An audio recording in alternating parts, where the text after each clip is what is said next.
Okay, so in this video tutorial, I'm going to demonstrate how you can calculate how much red food dye you will need to add to Lake Superior to change its color to red. And this is based on the concentration unit. So to start with, we need to calculate how much water there is in Lake Superior to know how much food dye we will need to use. So through Googling, you can conclude that there are 12,100 kilometers squared of water in Lake Superior. Now that's an issue, as we all know that you cannot calculate any concentrations using kilometers cubed. So we will have to use dimensional analysis to convert it into liters. Now through dimensional analysis, you will need to add two variables. You will need to cancel one out, so the bottom one will need to be kilometers, as that is what you are trying to get rid of, and what you want is liters on the top. Now, there are 1.0 times 10 to the 12 liters in 1 kilometer. That cancels that out, and you are left with 1.21 times 10 to the 16 liters. The next thing you will need to figure out is the dye. So to do so, what I did is I took a beaker filled with 250 milliliters of just water, and I measured the mass of the food dye container before I added drops into the water to figure out how concentrated I want it, and that mass was 6.01 grams. And then I measured the mass of the food dye container after, and that mass was 5.91 grams. You can then conclude that the mass of red food dye used was 0.10 grams for every 250 milliliters of water. Now, as you can see, we have this calculation in milliliters and this calculation in liters. Because Lake Superior is so big, I decided to do all my calculations and to convert everything into liters. So we're going to convert this number into liters. So to do so, the easiest way for me was to think that 200, to get to an even number, 250 milliliters times 4 gives you 1,000 milliliters, which is 1 liter. Now, because you did that to the water, you have to do the same to the food dye you added to the water to make everything even. So we have 0.10 grams of food dye. You multiply that by 4. You get 0.40 grams of food dye for every 1 liter.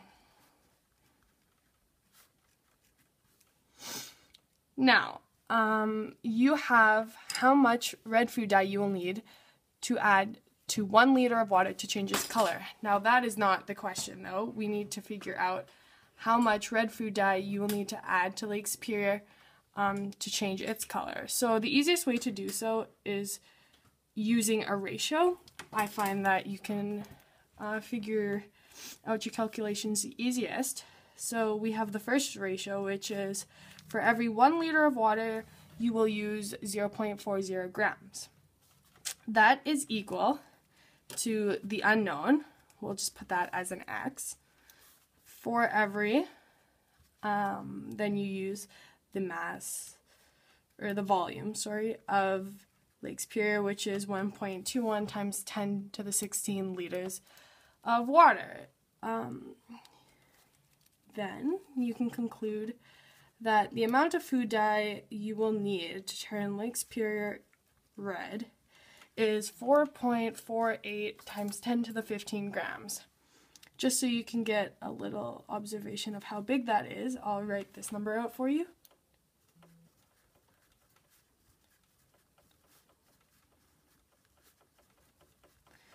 Now, I know to many of you that just looks like a big number, but that's all it is.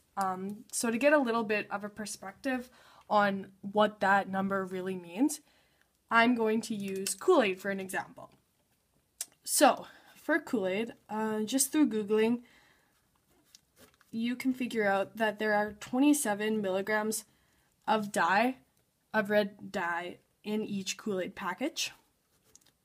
Now, as we did this conversion into grams, we'll need to do this into grams also. So just through dimensional analysis again, you can do so. So what you're trying to get rid of goes on the bottom, and what you want goes on the top. So you want grams. And for every 1 gram, there are 1,000 milligrams. Those two cancel out, and you get 0.027 grams. So we have how much food dye is in 1 package of Kool-Aid and how much food dye you will need for the entire lake. So to figure out how many packages are in the lake, you take the original amount used, which is 4.48 times 10 to the 15 grams. You divide that by how many grams are in 1 package of food dye, which is 0.027 grams. And through that calculation, you get 6.03 times 10 to the 18. I can write that number out so you can just get a better perspective.